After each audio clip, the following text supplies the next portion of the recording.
I stood in my childhood kitchen while my father's face turned crimson with rage, his trembling finger pointed directly at my chest like a loaded weapon. "Return the $60,000 or don't come back to this house ever again," he screamed, spittle flying from his lips. My sister Megan crossed her arms smugly beside him, adding fuel to the fire with her venomous words. "You took Mom's money, Constance. We all know what you did." The accusation hung in the air like poison gas, but I remained perfectly calm, reaching into my purse with steady hands. I pulled out a stack of bank teller slips and placed them slowly on the granite countertop one by one. As my family's eyes scanned the documents, their faces drained of all color. The truth was about to destroy everything they believed. Standing there in that sterile kitchen with its gleaming appliances and marble surfaces, I watched three people who shared my blood transform into strangers before my eyes. The house felt like a mausoleum, suddenly filled with the ghosts of family dinners and birthday celebrations that would never happen again. My father's expensive golf attire seemed ridiculous now, his designer polo shirt and perfectly pressed khakis a costume for the fraud he'd become. Megan's designer handbag and freshly manicured nails told their own story of priorities completely divorced from reality. The silence stretched between us like a canyon deep and unbridgeable, while outside the kitchen window, autumn leaves danced in the Ohio breeze, oblivious to the destruction unfolding inside our family home. This wasn't how I'd imagined my 28th birthday month would unfold. 3 years out of college with my finance degree, working at a regional bank in Cincinnati, I'd been proud of my modest apartment and careful savings plan. I'd always been the responsible daughter, the one who balanced checkbooks and read insurance policies for fun. But responsibility, I was learning, could become a weapon in the wrong hands. My father's retirement from his accounting practice should have been a time of celebration, not this nightmare of accusations and threats.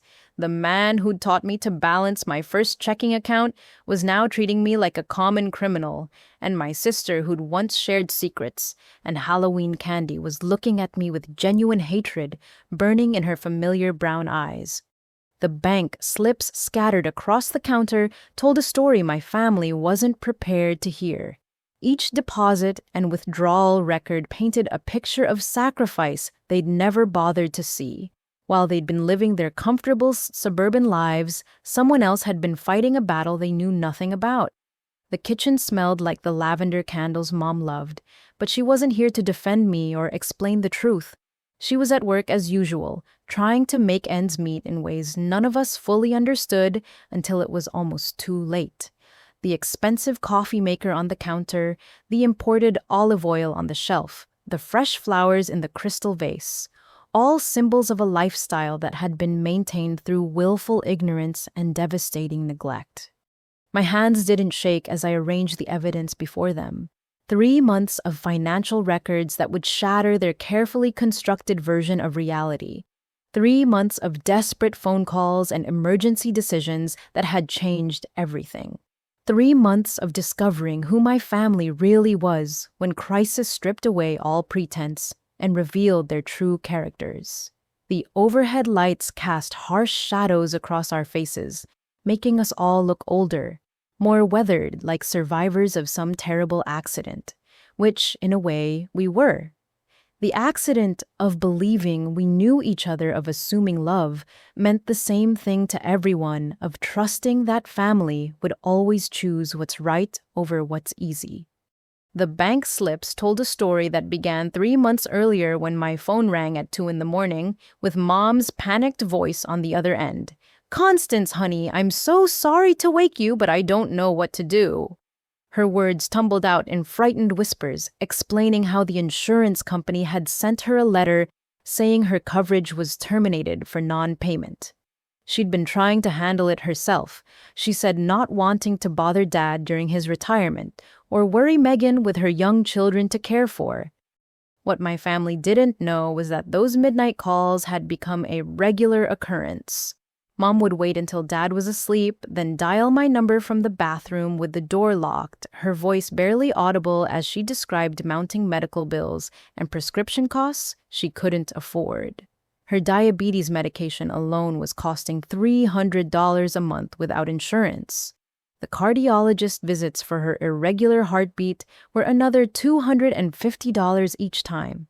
Physical therapy for her arthritis was $120 per session 3 times a week. I started making trips to Mom's doctors myself, sitting in waiting rooms decorated with fake plants and motivational posters while she explained her symptoms to physicians who looked increasingly concerned.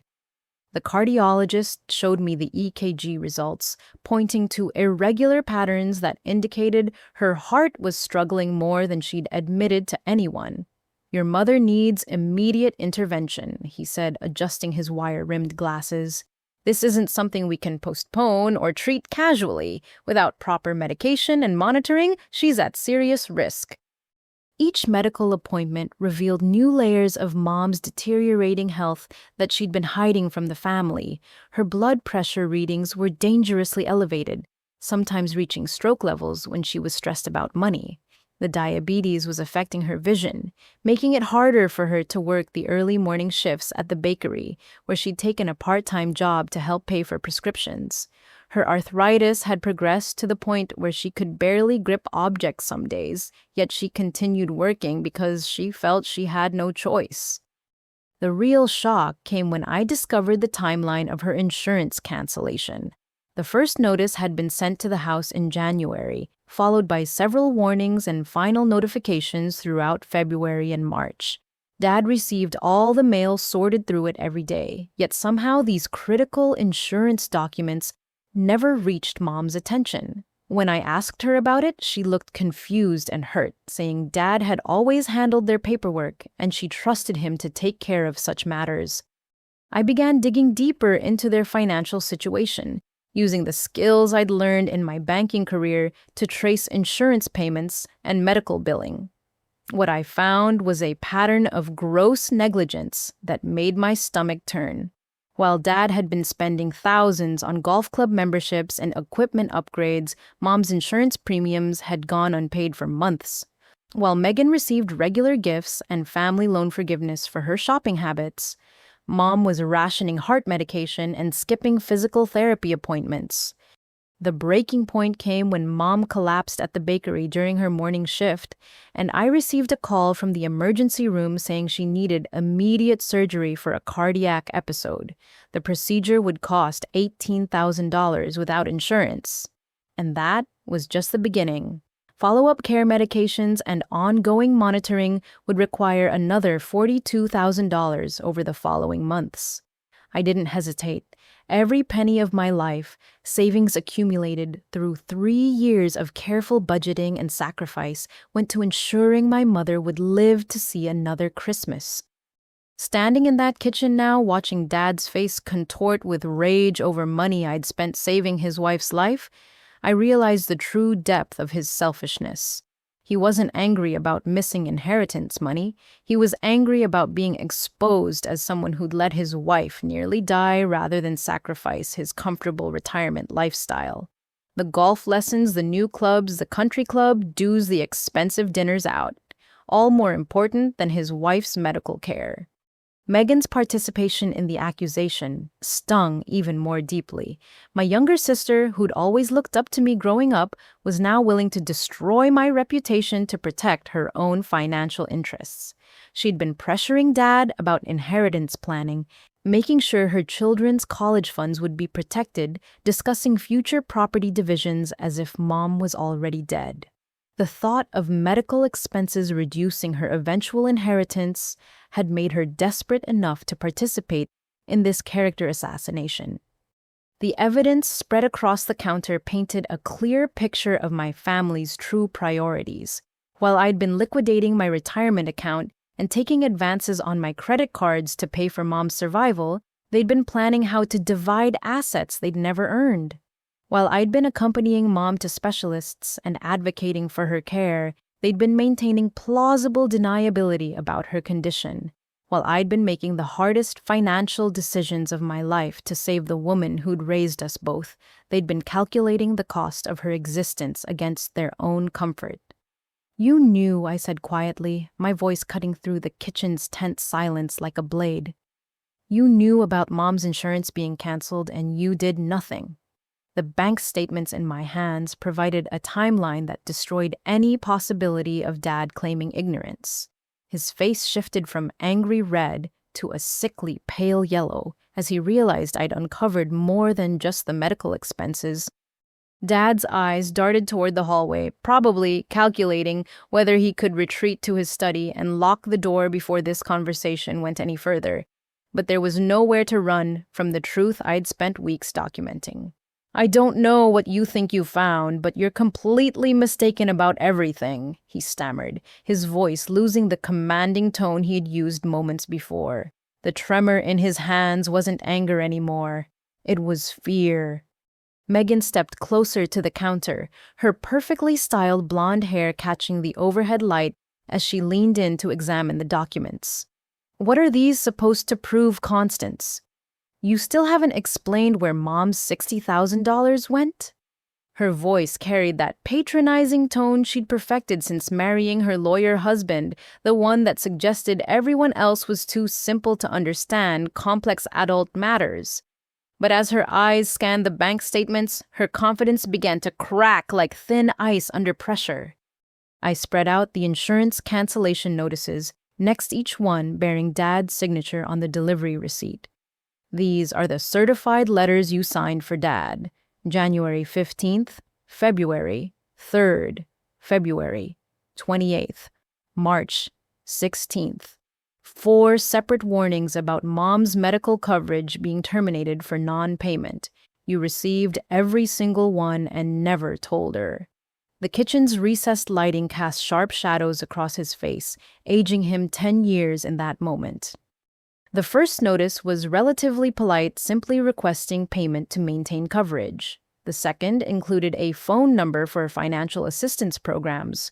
The third warned of immediate termination if payment wasn't received within 10 business days. The fourth was a final notification that coverage had ended and appeals must be filed within 30 days. Dad had signed for each delivery, then apparently thrown them away without ever mentioning them to Mom. "You let her insurance lapse while you were spending $3,000 a month on golf and dining out." I continued pulling out his credit card statements that I'd obtained through legitimate financial channels during my investigation. Country club dues, pro shop purchases, equipment upgrades, dinner at Morton's Steakhouse twice a week, all while your wife was trying to figure out how to pay for diabetes medication. Megan's designer purse slipped from her shoulder and hit the tile floor with a loud thud, but she didn't move to pick it up. She was staring at Dad with a look I'd never seen before, somewhere between horror and calculation. "Dad, tell me she's lying. Tell me you didn't know about Mom's medical problems." But even as she spoke, her voice lacked conviction. She was starting to piece together conversations she'd ignored and red flags she'd chosen not to see. The kitchen felt smaller suddenly, as if the walls were closing in around our guilty secrets and long-buried truths. The farmhouse table where we'd eaten thousands of family dinners seemed to shrink under the weight of what we were learning about each other. The cheerful yellow walls that Mom had painted herself last spring looked garish now, too bright for the darkness we were uncovering. Dad finally spoke, but his words confirmed my worst fears about his character. "Your mother is a grown woman who should have been paying attention to her own medical coverage. I can't be expected to manage every detail of her life." The callousness in his voice struck me like a physical blow. This was the man who'd walked Mom down the aisle at their wedding renewal ceremony just 5 years earlier, promising to cherish her in sickness and in health. "She trusted you to handle the insurance because you've always managed their finances," I shot back. "She didn't even know the payments had stopped because you never told her. She was calling the insurance company wondering why her claims were being denied, and they kept telling her to contact the policyholder. That's you, Dad. You're the policyholder who let her coverage lapse while you bought yourself a $1,500 driver. The golf club purchase records were particularly damning because they'd been made the same week Mom was denied coverage for her cardiac stress test.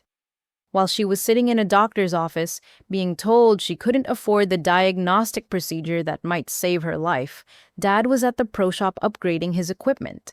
The timing wasn't coincidental. It was a perfect illustration of his priorities. Megan finally retrieved her purse from the floor, but her movements were mechanical, distracted.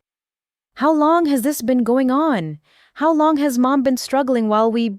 She trailed off, unable to complete the sentence that would indict her own willful blindness.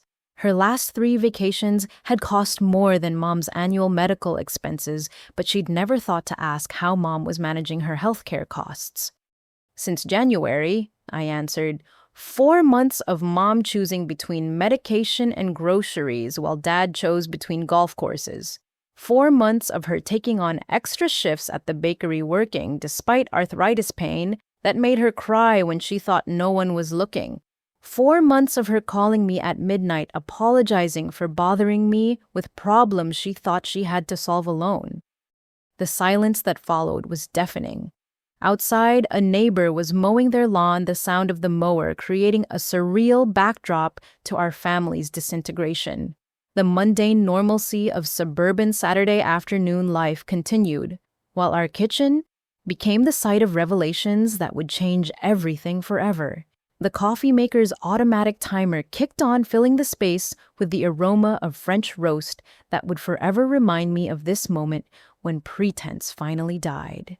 I reached into my leather portfolio and pulled out a manila folder that would destroy any remaining illusions my family held about Mom's situation. Since you both seem to think I'm lying about the seriousness of Mom's condition, let me show you what the doctors have actually been telling her. The folder contained copies of medical records I'd obtained with Mom's written permission documents that painted a terrifying picture of her declining health. The cardiologist's report lay on top, filled with technical terminology that I'd spent hours learning to understand. Atrial fibrillation with rapid ventricular response. I read aloud, watching their faces for comprehension that never came. Ejection fraction of 35%, indicating significant heart muscle damage. Dr. Patterson recommended immediate medication intervention and monthly monitoring to prevent sudden cardiac death. Megan's hand flew to her mouth as the full meaning hit her. Sudden cardiac death. Mom never said anything about dying. But that was exactly the point. Mom had been protecting them from worry while slowly deteriorating without proper medical care. The cardiologist's notes indicated she'd been experiencing symptoms for over a year, but without insurance, she'd postponed seeking treatment until her condition became life-threatening. The next document was even more damning. This is from her emergency room visit 6 weeks ago, the one she told you was just for a routine checkup. I pulled out the discharge summary that detailed a 40-minute cardiac episode that had nearly killed her. She was in ventricular tachycardia for 11 minutes. Her heart rate reached 230 beats per minute. The ER doctor said she was approximately 3 minutes away from cardiac arrest when they got her stabilized. Dad grabbed the edge of the counter for support, his face now completely drained of color. She told me it was just blood pressure medication adjustment. She said everything was fine. His voice had become small, childlike, as if he could somehow reduce his culpability by shrinking away from the truth. But there was no escaping what these medical records revealed about his negligence. The diabetes management report showed equally alarming trends. Mom's blood sugar levels had been dangerously uncontrolled for months, fluctuating between hypoglycemic episodes that left her confused and dizzy to hyperglycemic spikes that damaged her organs. Without insurance coverage for glucose monitoring supplies, she'd been testing her blood sugar only once a week, instead of the recommended 4 times daily. Her latest A1C level is 11.2. I continued knowing they wouldn't understand the significance until I explained it. Normal is under 7, Anything over 9 indicates severe diabetes complications are almost inevitable. Her kidneys are already showing signs of damage, and the ophthalmologist found diabetic retinopathy that's affecting her vision. All of this could have been prevented with proper medication management. The physical therapy evaluation was perhaps the most heartbreaking document in the folder. Mom's arthritis had progressed to the point where she could barely perform basic daily activities. The therapist noted that she arrived at appointments already exhausted from her morning shift at the bakery, often fighting back tears as she attempted simple exercises. Her range of motion had decreased by 40% over the past 6 months, and her pain levels consistently rated 8 or 9 out of 10. She's been working 4-hour shifts on her feet, kneading bread and decorating cakes with arthritis so severe that opening a pill bottle requires both hands and assistance. I said, my voice breaking slightly as I imagined Mom's daily struggle. The physical therapist recommended disability evaluation, but Mom refused because she needed the income to pay for the medications you weren't helping her afford. Megan was crying now, mascara leaving dark tracks down her cheeks as she processed the reality of their mother's situation. Why didn't she tell us how bad things were? Why didn't she ask for help? But even as she asked the questions, I could see understanding dawning in her eyes. Mom had asked for help in her own quiet way. She'd mentioned being tired, complained about her hands hurting, asked about insurance options, but they'd all been too busy with their own concerns to truly listen. The pharmacy records told their own story of desperation and sacrifice. Mom had been splitting pills to make them last longer, skipping doses when money was tight, choosing between heart medication and insulin when she couldn't afford both. The pharmacist had noted several dangerous interactions because Mom was trying to substitute generic medications that weren't always equivalent to what her doctors had prescribed. This is the prescription timeline, I said, spreading out pharmacy receipts that showed the gaps in her medication compliance. February through May, she missed 18 days of cardiac medication and 23 days of diabetes medication, not because she forgot to take them, but because she couldn't afford to pick them up from the pharmacy. The weight of evidence was crushing. Every document in that folder represented a day when Mom had suffered needlessly while her family remained obliviously comfortable. Every medical appointment she'd attended alone, every prescription she'd gone without, every painful work shift she'd endured to pay for care she shouldn't have needed to finance herself. Dad slumped into one of the kitchen chairs, his expensive golf shirt wrinkled, now his perfectly styled hair disheveled as he ran his hands through it repeatedly. I had no idea it was this serious. She always said she was managing fine. But that was the most damning admission of all. He'd chosen to believe what was convenient, rather than investigating what was true. The final document in the folder was Mom's attempted suicide note written 3 weeks earlier during her darkest moment when pain and desperation had overwhelmed her normally resilient spirit. I'd found it hidden in her jewelry box when I'd gone to her house to pick up medical forms. It was only 4 lines long, but it destroyed any possibility that her family could claim ignorance about the depth of her suffering. The suicide note changed everything. Megan's tears stopped as if someone had turned off a faucet, replaced by a look of panic that revealed more than any confession could. She knew about the note. Somehow, she'd known Mom had reached that breaking point, and she'd still chosen to participate in accusing me of theft rather than addressing the real crisis our family was facing. "You found it," she whispered, her voice barely audible above the kitchen's humming refrigerator. I was hoping she'd thrown it away. The admission hung in the air like a toxic cloud, poisoning any remaining possibility of family reconciliation. My sister hadn't just known about Mom's desperation. She'd discovered evidence of Mom's suicidal ideation and chosen to keep it secret rather than get her help. I unfolded the note carefully, my hands shaking as I read Mom's words aloud. "I can't be a burden anymore. The medical bills are destroying our family's future. Maybe if I'm gone, there will be enough money left for Megan's children and Dad's retirement. Tell Constance I'm sorry for all the late-night phone calls."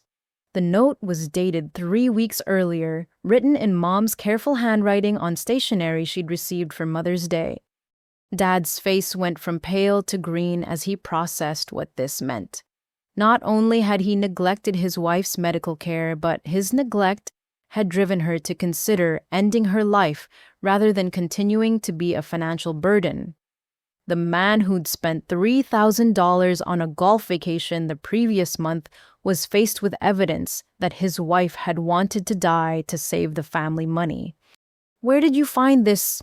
I demanded, staring at Megan with a fury I'd never felt before. "How long have you known that Mom was suicidal, and why didn't you do anything about it?" But even as I asked the questions, pieces of the puzzle were falling into place. Megan's recent visits to Mom's house, her unusual interest in Mom's daily routine, her questions about whether Mom had updated her will recently. Megan collapsed into a chair across from Dad, her designer clothes and perfect makeup seeming ridiculous now, given the gravity of what we were discussing. "I found it 2 weeks ago when I went to borrow Mom's good china for my dinner party. It was in her jewelry box, folded up inside the watch case." Her voice carried no emotion now, as if she was reciting facts from someone else's life. "And you didn't think to mention that our mother wanted to kill herself?"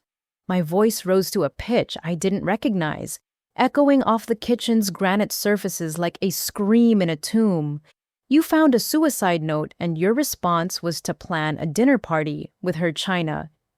The full scope of Megan's betrayal began to unfold as she continued talking, her words tumbling out in a stream of consciousness confession that revealed depths of selfishness I'd never imagined possible. She'd found the note, understood what it meant, but calculated that Mom's death would actually solve several problems. The medical expenses would end, the insurance situation would become irrelevant, and the family's financial assets would remain intact for inheritance purposes. I convinced myself that if Mom really wanted to die, maybe we should let her make that choice. Megan said, her words striking me like physical blows. She was suffering so much, and the medical bills were just going to keep getting worse. Dad's retirement fund was already taking a hit, and I needed my inheritance for the kids' college funds. The kitchen seemed to spin around me as I processed the magnitude of what my sister was saying. She'd discovered evidence that our mother was contemplating suicide and had decided it might be the financially optimal outcome. Rather than getting Mom help, rather than addressing the medical crisis, rather than sacrificing some of her own comfort to support her mother, she'd chosen to let events take their natural course.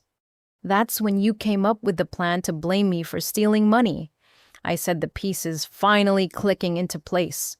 "You figured if you could make Dad angry enough about missing inheritance money, he'd kick me out of the family before I could expose how badly you'd both failed Mom." Megan's silence was confirmation enough. She'd orchestrated this entire confrontation, fed Dad information about my bank withdrawals, and encouraged him to demand explanations she knew I couldn't provide without revealing Mom's medical crisis. Her goal had been to isolate me from the family before I could make them face the consequences of their neglect. The bank statements told a different story than the one Megan had told Dad. She'd been monitoring Mom's accounts for weeks, watching for signs of the financial pressure that might push her toward suicide. When she saw my large deposits covering Mom's medical expenses, she'd realized I was preventing the outcome she decided would be best for everyone. "You were actually disappointed when I started helping Mom," I said, understanding finally dawning. My financial support was preventing her from becoming desperate enough to follow through on her suicidal thoughts. You needed her to stay in crisis so she'd solve your inheritance concerns for you. The accusation of theft hadn't been about money at all. It had been about removing the one family member who was actively working to save Mom's life. If Megan could turn Dad against me, could make me unwelcome in the family home, could destroy my relationship with Mom through false accusations, then Mom would be left alone again with her medical crisis and financial desperation. Dad was staring at his younger daughter with horror and recognition, finally understanding that he'd been manipulated into participating in a scheme that could have cost his wife her life. "You wanted your mother to die," he said quietly, his voice filled with disbelief. "You actually wanted her to commit suicide so you could inherit her life insurance money?" The life insurance policy was the final piece of the puzzle. Mom's policy would pay out $200,000 in the event of her death, regardless of cause. Suicide was covered after the first 2 years, and Mom had held the policy for 15 years. Megan had done the math and realized that Mom's death would be more financially beneficial than Mom's continued medical expenses. Standing in that kitchen, surrounded by evidence of my family's moral bankruptcy, I realized that the $60,000 they'd accused me of stealing was nothing compared to the price they'd been willing to extract from Mom's life. They'd calculated the cost of her existence against the value of her death and decided she was worth more dead than alive. The refrigerator's ice maker kicked on with a loud, grinding sound that seemed to punctuate the end of our family as I'd known it.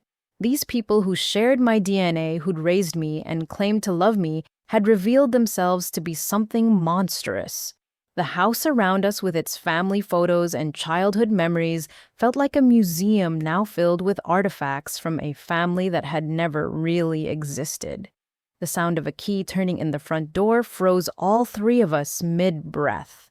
Mom's voice drifted from the entryway, calling out her usual cheerful greeting. "I'm home. Sorry I'm late, but Mrs. Henderson needed extra help with the weekend cake orders." Her footsteps approached the kitchen, accompanied by the rustle of paper bags that probably contained ingredients she'd bought with her employee discount to cook dinner for a family that had betrayed her in ways she couldn't imagine. Mom appeared in the kitchen doorway, wearing her faded bakery apron, flour still dusting her graying hair, her face bearing the exhaustion that had become her permanent expression over the past few months. She carried 2 grocery bags and wore the forced smile she'd perfected to hide her pain from everyone who claimed to love her.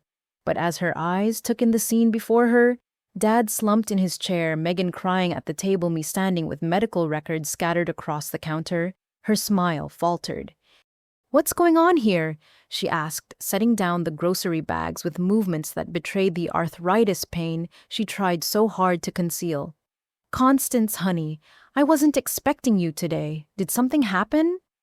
Her automatic response was concern for others, even when walking into what was obviously a family crisis. This was the woman my father and sister had decided was expendable. I couldn't find words to explain what she'd walked into, but Dad's guilt apparently overwhelmed his self-preservation instincts. "Martha, we need to talk about your medical situation and about the insurance problems." His voice cracked on the word insurance, as if speaking it aloud made his negligence more real. Mom's face went pale as she looked around the kitchen, taking in the bank statements and medical records spread across her counter like evidence in a criminal trial. "Oh God, you found out about everything, didn't you?" She sagged against the doorframe, her thin frame seeming to shrink even smaller. "I tried so hard to handle it myself. I didn't want anyone to worry." "Mom," I said gently, moving toward her, "you don't need to apologize for being sick. You don't need to apologize for needing medical care. And you especially don't need to apologize for trusting your husband to maintain your insurance coverage." The words were directed at her, but intended for Dad, who flinched as if I'd slapped him. Mom's eyes filled with tears as she looked at her husband of 32 years. "David, did you really know about the insurance cancellation? Did you know I was trying to pay for everything myself?" Her voice held a heartbreaking hope that there was some explanation, some misunderstanding that would preserve her faith in the man she'd married. The silence stretched for nearly a minute before Dad found the courage to answer. "I received the notices," he admitted, unable to meet her eyes. "I thought they were just administrative errors. I figured the insurance company would sort it out without me having to get involved." Even he seemed to realize how pathetic his excuse sounded. Mom's legs seemed to give out, and she sank into the remaining kitchen chair as the full scope of her abandonment became clear. You threw away my insurance notices because you didn't want to be bothered with administrative details. Her voice was barely above a whisper, but it carried the weight of 3 decades of trust being shattered in real time. Martha, you have to understand, I was trying to enjoy my retirement. Dad continued, still attempting to justify his negligence. I'd worked 40 years to reach this point in my life.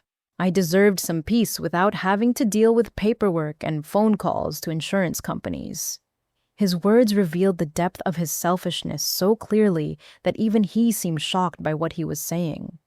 Mom's response cut through his excuses like a surgical blade. I worked 40 years too, David. I raised our children, managed our household, supported your career, and then took a job at the bakery to help with expenses when you decided to retire early. But somehow my need for medical care was an inconvenience to your peaceful retirement. The strength in her voice surprised all of us, including herself. The grocery bags she'd set on the floor contained ingredients for Dad's favorite pot roast dinner, something she'd planned despite working a full shift on feet that caused her constant pain.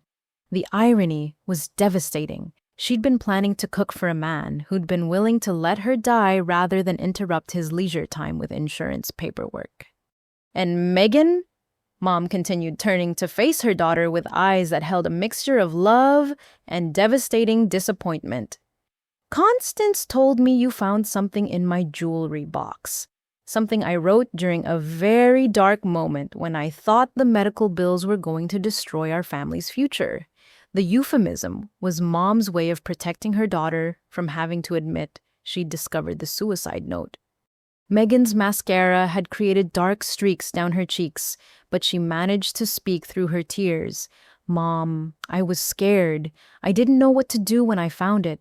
I thought maybe if I didn't say anything, you'd get better and forget about those dark thoughts.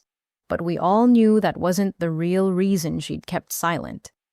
Mom reached across the table and took Megan's hand, a gesture of forgiveness that neither her husband nor daughter deserved. Sweetheart, when someone you love is thinking about ending their life, silence isn't kindness, it's abandonment. You don't help someone by pretending their crisis doesn't exist. Her words carried the wisdom of someone who'd survived her darkest hour and lived to understand what she'd needed from her family. The kitchen's afternoon light was fading, casting longer shadows across our faces as Mom continued speaking. I wrote that note on a Tuesday night after I'd spent 14 hours on my feet at the bakery trying to earn enough money for my heart medication. I came home to find David watching golf on television, eating takeout Chinese food that cost more than my daily insulin dose. Dad's face crumpled as he realized Mom had witnessed his casual spending while she was literally working herself toward death to afford basic medical care. I didn't know the takeout cost comparison, he said weakly, as if that somehow mitigated his behavior. Of course you didn't know, Mom replied, her voice steady despite the tears streaming down her face. You didn't know, because you never asked.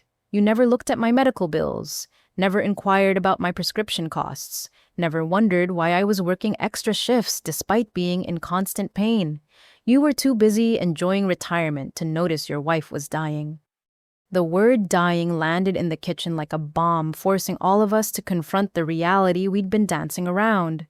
Mom hadn't been exaggerating her medical crisis or seeking attention. She'd been literally dying while her family remained willfully ignorant about her condition. The morning I wrote that note, I'd collapsed in the bakery bathroom. Mom continued, her voice growing stronger with each revelation. Mrs. Henderson found me unconscious on the floor and wanted to call an ambulance, but I begged her not to because I knew we couldn't afford the emergency room bill. I sat on that bathroom floor for 20 minutes, wondering if this was how I was going to die. Alone at work, trying to earn money to pay for medications that might have prevented the episode. The image of Mom unconscious on a bakery bathroom floor while Dad played golf was more than any of us could process.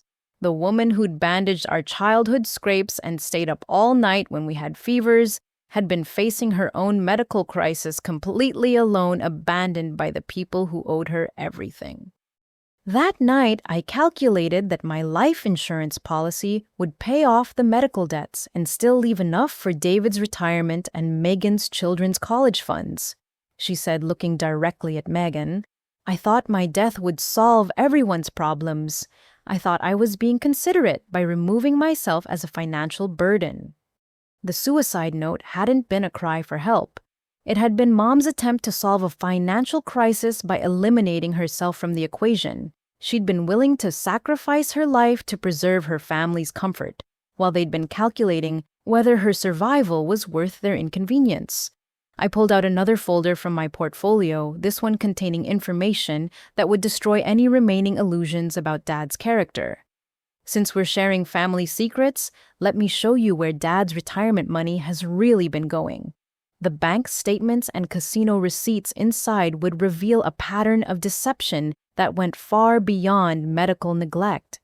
Dad's face went from ashamed to terrified as he realized what I might have discovered during my investigation to help Mom. Constance, there are some things you don't understand about complex financial planning. He started, but I cut him off with evidence that made his protests irrelevant. Riverboat Casino, Lawrenceburg, Indiana. 47 visits since January with cash withdrawals totaling $83,000.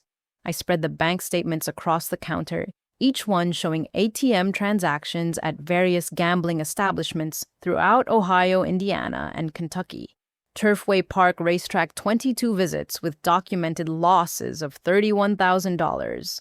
Hollywood Casino Columbus, 60 visits with cash advances totaling $54,000. Mom's hand flew to her mouth as she processed what these numbers meant. While she'd been rationing medication and working herself toward death, her husband had been gambling away more money than she'd spent on medical care in 5 years. The family's financial crisis hadn't been caused by her medical expenses. It had been caused by Dad's secret addiction to gambling. The credit card statements told an even more damaging story. Cash advances totaling $167,000 over the past 18 months. I continued watching Dad's face cycle through denial panic and resignation. Interest rates of 29% on gambling debts, while Mom's medical bills went unpaid. Late fees and over-limit charges that could have covered her insurance premiums for 3 years. Megan was staring at her father with a look of horror and betrayal that mirrored my own feelings. Dad, you told me your retirement investments were performing well. You said there was enough money for everyone's future needs. But the evidence scattered across the counter proved that Dad's retirement fund had been systematically looted to feed his gambling addiction. The most damning document was a loan agreement with a private lending company that specialized in high-risk borrowers. $75,000 borrowed at 18% annual interest, secured by your life insurance policy and the house, I read aloud. The loan paperwork indicates the money was needed to cover investment losses and temporary cash flow issues. Mom was crying now, not from sadness, but from rage as she understood the full scope of her husband's betrayal. You mortgaged our house to pay gambling debts while I was trying to decide between heart medication and groceries. Her voice carried a fury I'd never heard before, 30 years of suppressed anger finally finding expression. The timeline was particularly cruel. While Mom had been having her first cardiac episode in February, Dad had been at the Hollywood Casino losing $12,000 in a single weekend. While she'd been collapsing in the bakery bathroom in March, he'd been at Turfway Park betting on horses with money that could have maintained her insurance coverage for 6 months. The private investigator's report makes interesting reading, too, I said, pulling out the final document in the folder. When I'd realized the scope of Dad's deception, I'd hired a licensed investigator to document his activities and financial transactions. The report painted a picture of systematic fraud that went beyond gambling addiction into criminal territory. Your father has been stealing from his former clients' accounts. I announced, watching both Mom and Megan's faces register shock and disbelief. The investigator traced $43,000 in unauthorized withdrawals from elderly clients who trusted him to manage their retirement accounts. The state licensing board has been investigating complaints for 6 months. Dad finally found his voice, but his words only made things worse. Those weren't thefts, they were temporary loans. I was planning to pay everything back once my luck improved at the casino. The admission that he'd stolen client funds to finance gambling losses destroyed any possibility that his crimes could be explained as accounting errors or misunderstandings. The investigators' report included photographs of Dad at various gambling establishments, timestamps proving he'd been betting stolen money while telling his family he was playing golf or running errands. The images showed him laughing with casino staff, drinking expensive whiskey, placing bets with chips that represented his clients' life savings. Mrs. Patterson, the widow, whose husband's pension account you rated is 84 years old, I said, reading from the investigator's notes. She trusted you to manage her late husband's retirement savings, and you stole $18,000 of it to bet on horse races. Mr. Chen's disability settlement, $22,000, gone to the Riverboat Casino. The Murphy family's children's college fund, $15,000, lost in a single poker game. Each theft had a human face, a family destroyed by Dad's gambling addiction and criminal behavior. While he'd been portraying himself as a successful retiree enjoying his golden years, he'd actually been a criminal, stealing from vulnerable people to feed his addiction. Mom was staring at her husband as if seeing him for the first time. "How long has this been going on, David? How long have you been lying to me about everything?" Her voice carried the devastation of realizing that her entire marriage had been built on deception. The gambling addiction had started small, according to the investigator's timeline, but had escalated dramatically after Dad's retirement. Without the structure of daily work and professional responsibilities, he'd begun spending increasing amounts of time at casinos and racetracks. What had started as occasional entertainment had become a daily compulsion that consumed his retirement savings and drove him to criminal behavior. The district attorney's office has been building a case, I revealed, pulling out the final document that would end any possibility of Dad avoiding consequences for his actions. The warrant for your arrest should be served within the next week. The charges include embezzlement, elder abuse fraud, and violation of fiduciary duty. The recommended sentence is 7 to 10 years in federal prison. The kitchen fell silent except for the sound of Mom's quiet weeping and Dad's labored breathing as he processed the end of life as he'd known it. His gambling addiction hadn't just destroyed the family's finances. It had destroyed any possibility of redemption or forgiveness. He wasn't just a neglectful husband who'd let his wife's insurance lapse. He was a criminal who'd stolen from vulnerable elderly people to fund his addiction. The sound of car doors slamming in our driveway interrupted the devastating silence that had settled over our kitchen. Through the window, I could see 2 unmarked police vehicles and several officers in business suits walking toward our front door. The timing wasn't coincidental. I'd coordinated with the district attorney's office to ensure they'd arrive after I'd confronted my family with evidence of Dad's crimes. David Mitchell. The lead detective's voice carried through the house as he knocked on the front door. "This is Detective Rodriguez with the Hamilton County Financial Crimes Unit. We have a warrant for your arrest." The formality of the announcement seemed surreal, given that we were still sitting around our kitchen table surrounded by evidence of our family's destruction. Dad's face went completely white as he realized his criminal behavior had finally caught up with him. "Constance, you called the police on your own father." His voice carried disbelief and betrayal, as if reporting his crimes to authorities was somehow worse than committing them in the first place. "I called them 6 weeks ago," I replied, standing to answer the door, When I discovered you'd stolen Mrs. Patterson's pension money to pay gambling debts, I had a legal and moral obligation to report elder abuse and financial fraud. Your victims deserve justice more than you deserve protection. Mom was still processing what this meant for her future as the officers entered our kitchen and began reading Dad his rights. The Miranda warning seemed to echo strangely in the space where we'd shared thousands of family meals, where Dad had taught me long division at this same table where we'd celebrated birthdays and holidays for nearly 3 decades. Detective Rodriguez was a woman in her 40s with graying hair and kind eyes that had probably seen too many families destroyed by financial crimes. She handled the arrest with professional compassion, explaining each step to Mom, while her partner secured Dad's hands behind his back with handcuffs that seemed too real, too final for this moment.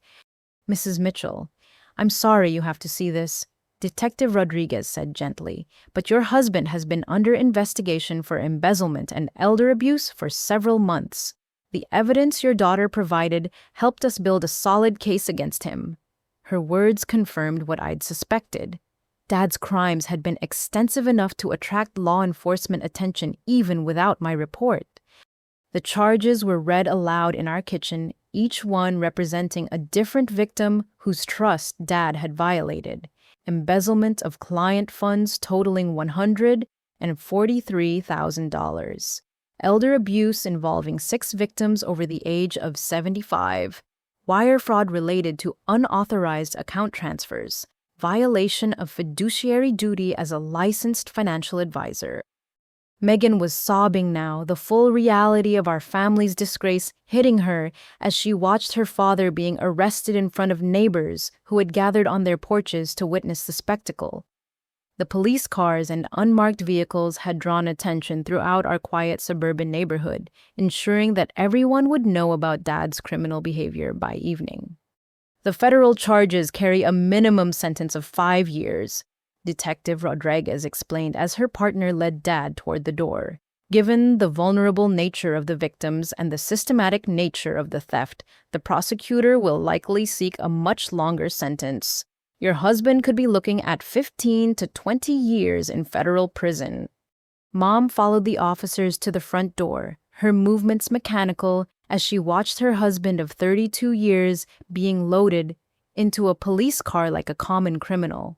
The man who'd walked her down the aisle at their wedding renewal ceremony just 5 years earlier was now wearing handcuffs and facing decades in prison for stealing from elderly victims. The neighbors were openly staring now, some taking pictures with their phones that would probably end up on social media within hours. The Mitchell family's fall from respectability to criminal disgrace was being documented in real time by people who'd known us for years, who'd attended our barbecues and borrowed our lawnmower. Detective Rodriguez handed me her business card and explained the next steps in the legal process. "Your testimony will be crucial during the trial," she said. "The evidence you gathered about your father's gambling addiction and the timeline of his thefts provides important context for the prosecution. We'll need you to testify about how his crimes affected your mother's medical care." As the police cars pulled out of our driveway, Mom collapsed onto the front porch steps, her thin frame shaking with sobs that seemed to come from somewhere deeper than grief. She wasn't just crying for her husband's arrest, she was crying for the death of everything she'd believed about her marriage, her family, and her life. "How did I not know?" she kept repeating. "How did I live with him for 32 years and not know he was stealing from old people? How did I not know he was gambling away our future while I was trying to pay for insulin with bakery tips?" The answer was painful, but necessary. Dad had been systematically deceiving everyone in his life, not just about gambling, but about his fundamental character. He'd created a false persona of respectability and success, while secretly destroying the lives of vulnerable people who trusted him with their financial security. Megan was still sitting at the kitchen table when we returned inside, staring at the bank statements and casino receipts that painted the picture of our father's double life. "I can't believe I defended him," she said quietly. I can't believe I helped him blame you for stealing money when he was the one stealing from elderly people. The house felt different now, contaminated by the knowledge of what had happened within its walls. The family photos lining the hallway looked like evidence from a crime scene documenting a family that had never really existed. Every memory was now suspect, every happy moment potentially built on lies and stolen money. The phone started ringing as news of Dad's arrest spread through our community. Local reporters, curious neighbors, former clients who'd heard about the charges, all wanting information about the financial advisor who'd betrayed his client's trust and abandoned his wife's medical needs to feed his gambling addiction. The ringing phone was answered by Detective Rodriguez's partner, who'd remained behind to search the house for additional evidence. Detective Williams speaking. Yes, we can confirm that David Mitchell has been arrested on federal charges related to financial fraud and elder abuse. His professional tone couldn't mask the gravity of what our family had become, the subject of a criminal investigation that would probably make the local news within hours. As Detective Williams hung up the phone, he turned to address Megan directly. Ms. Carson, we need to discuss your knowledge of your father's financial activities. Our investigation indicates you may have received funds that were obtained through criminal means. The formal language made it clear that Megan's involvement went beyond willful ignorance into potential criminal liability. Megan's face went from tear-stained to terrified as she realized the police weren't finished with our family. I don't know what you're talking about. I never knew about Dad's gambling or the stealing. But her voice lacked conviction, and her eyes kept darting toward her designer purse as if it contained evidence she wished she could hide. Detective Williams pulled out a folder that I recognized as matching the one Detective Rodriguez had carried. Bank records show that over the past 18 months, you received 47 transfers totaling $63,000 from accounts your father used to launder stolen client funds. The precision of his information suggested they'd been monitoring Megan's finances for weeks or months. The kitchen seemed to shrink around us as the scope of our family's criminality expanded beyond Dad's individual crimes. Megan hadn't just known about the gambling addiction, she'd been financially benefiting from the theft of elderly people's retirement savings while simultaneously pressuring Dad about protecting her inheritance. Oh, those were gifts, Megan protested weakly. Dad said he was doing well with his investments and wanted to help with my children's expenses. But the timeline of the transfers told a different story, one that aligned perfectly with Dad's most significant thefts from vulnerable clients. Detective Williams spread out bank statements showing the correlation between Dad's criminal activities and Megan's financial windfalls. March 15th. Your father stole $12,000 from Mrs. Patterson's pension account. March 16th, he transferred $3,000 to your checking account. April 22nd, he embezzled $8,000 from the Murphy family's college fund. April 23rd, he paid off your credit card balance of $4,200. The pattern was undeniable and damning. Every time Dad committed a major theft, Megan received a financial benefit within 24 hours. She hadn't been an innocent recipient of family generosity. She'd been a knowing accomplice who'd helped Dad justify his crimes by creating financial pressure that demanded criminal solutions. Mom was staring at her daughter with the same horrified recognition she'd shown toward Dad. Megan, tell me you didn't know where that money came from. Tell me you didn't know your father was stealing from his clients to pay for your vacations and shopping sprees. The silence that followed was answer enough. Megan had known exactly where the money was coming from, and she'd encouraged Dad to continue stealing by constantly demanding more financial support. Her children's private school tuition, her European vacation, her kitchen renovation, all funded by theft from elderly people who trusted Dad with their life savings. Detective Williams continued reading from his notes. Phone records show regular conversations between you and your father discussing his investment opportunities and your need for additional family financial support. Text messages indicate you were aware of his gambling activities and encouraged him to find money somewhere when he couldn't meet your requests for cash. The text messages were particularly damaging because they showed Megan's callous attitude toward her father's victims. When Dad had expressed guilt about stealing from Mrs. Patterson, Megan had responded that old people don't need as much money anyway, and that she probably wouldn't miss a few $1,000s. Her words revealed a level of moral bankruptcy that matched Dad's criminal behavior. The district attorney is prepared to file charges of conspiracy to commit fraud, money laundering, and accessory to elder abuse. Detective Williams announced, "Your knowledge of your father's criminal activities, combined with your acceptance of stolen funds, makes you criminally liable for the harm caused to his victims." Megan's world was collapsing as quickly as Dad's had. Her comfortable suburban lifestyle built on stolen money and maintained through willful blindness was about to disappear along with her freedom. The children she'd claimed to be protecting through inheritance planning were about to lose their mother to federal prison. The most devastating revelation came when Detective Williams produced evidence of Megan's direct involvement in one of Dad's thefts. Security camera footage from the Henderson Trust Company shows you accompanying your father to the bank on May 3rd when he withdrew $18,000 from Mr. Chen's disability settlement account. You waited in the lobby while he completed the unauthorized transaction, then left together in your vehicle. The bank's security footage destroyed any possibility that Megan could claim ignorance about Dad's criminal activities. She'd physically participated in the theft from a disabled client, someone whose settlement money was meant to provide for his care after a workplace accident that had left him paralyzed. Her presence at the bank during the theft made her an active accomplice rather than a passive beneficiary. Mom's voice was barely audible when she finally spoke. "You helped him steal from a paralyzed man." The question carried the weight of a mother's complete disillusionment with her daughter's character.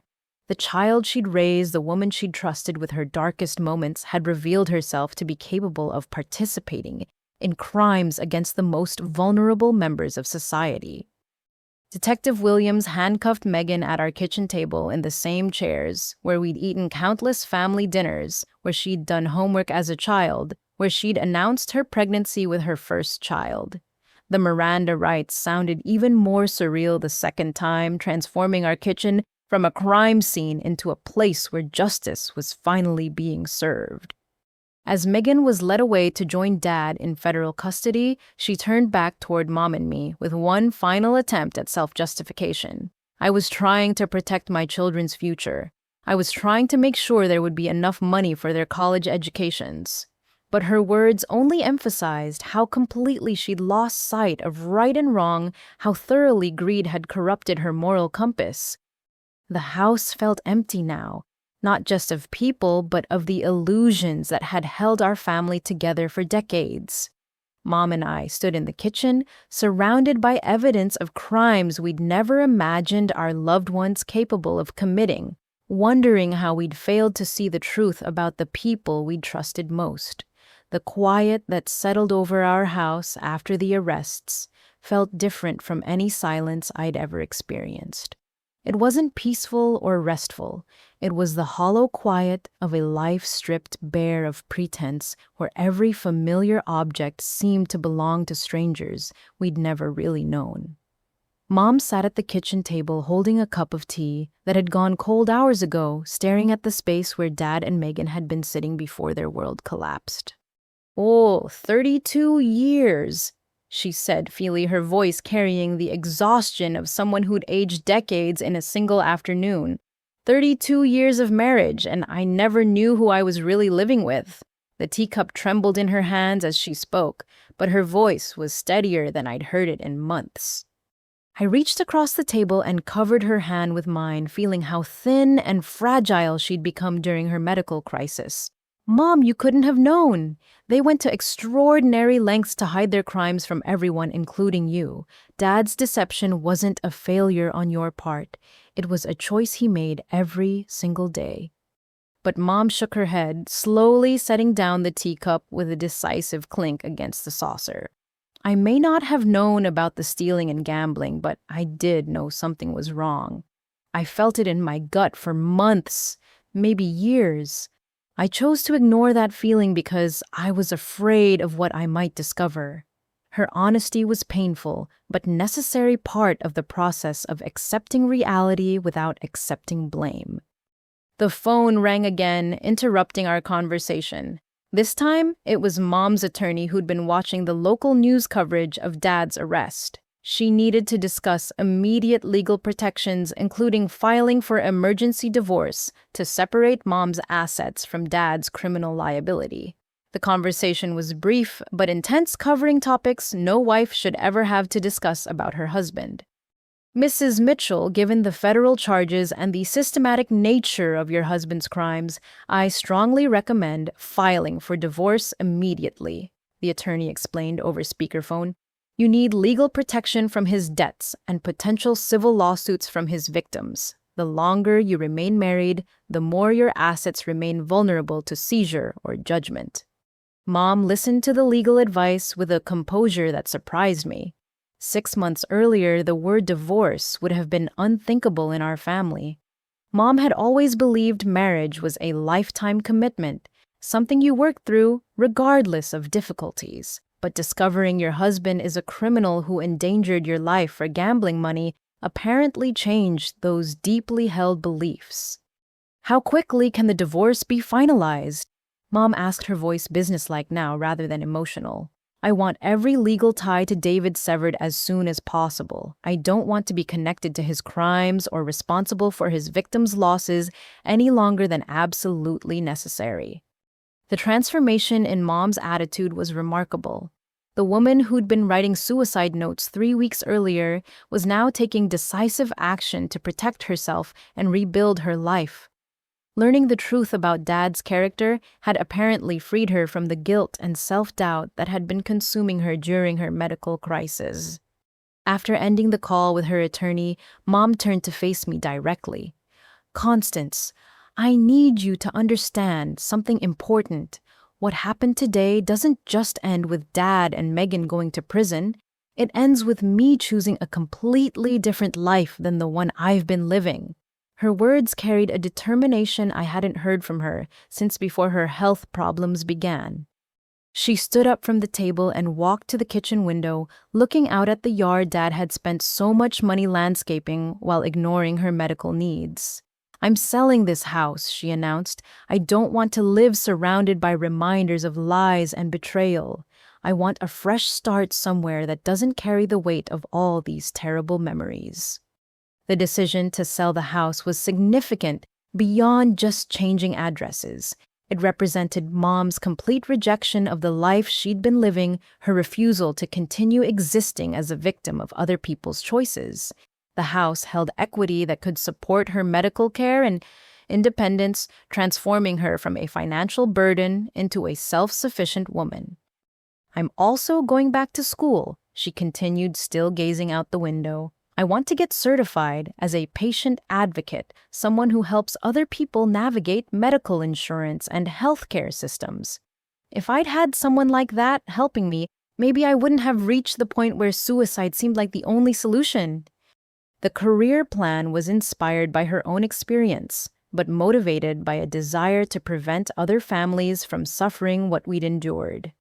Mom wanted to transform her pain into purpose, using her hard-won knowledge of medical system failures to help other vulnerable people avoid similar crises. What about Dad and Megan? I asked. What happens when they want to contact you from prison? What happens if they want forgiveness or reconciliation? The questions needed to be addressed before emotions complicated her clear thinking. Mom's response was immediate and decisive. I'm changing my phone number, my address, and my emergency contacts. I'm removing both of them as beneficiaries from my life insurance and retirement accounts. If they want to rebuild relationships with me eventually, they'll need to do it after they've served their sentences and made amends to their victims. The boundaries she was establishing were healthy and necessary. but they also represented the complete dissolution of our family as it had existed. The holidays' traditions and connections that had defined us for decades were ending along with Dad and Megan's freedom. We were starting over from scratch, building new definitions of family based on honesty rather than obligation. I'm also making you my healthcare proxy and financial power of attorney, Mom said, turning back toward me. You're the only person who proved I could trust you with my life when it really mattered. You sacrificed your own financial security to save me when no one else would even acknowledge I was in danger. The legal documents would formalize what had already happened practically. I'd become Mom's primary family relationship, the person she'd rely on for support and decision-making as she rebuilt her life. It was an honor I'd earned through loyalty during her darkest hours, but also a responsibility that felt overwhelming given everything we'd both been through. As evening approached, Mom and I began the practical work of securing the house and protecting her assets from Dad's criminal debts. We changed the locks, contacted banks to freeze joint accounts, and began gathering documents her attorney would need for the divorce proceedings. Each task felt like another step away from the family we'd been toward the family we'd become. The local news was covering Dad's arrest as a major story, describing him as a trusted financial advisor who allegedly stole over $100,000 from elderly clients to fund a gambling addiction. The coverage included interviews with some of his victims, elderly people whose retirement security had been destroyed by someone they'd trusted with their life savings. Watching the news coverage, Mom made one final decision that completed her transformation from victim to survivor. I want to meet with his victims, she said quietly. I want to apologize in person and offer to help them recover whatever money might still be recoverable. They trusted my husband, which means they trusted my family. We owe them more than just criminal prosecution. 3 weeks after Dad and Megan's arrests, I received a phone call that would change the trajectory of my life in ways I never could have imagined. Federal prosecutor Sarah Chen introduced herself with the kind of professional courtesy that suggested important news was coming. Ms. Mitchell, your cooperation with our investigation has been instrumental in uncovering what we now know was a much larger criminal network than we initially suspected.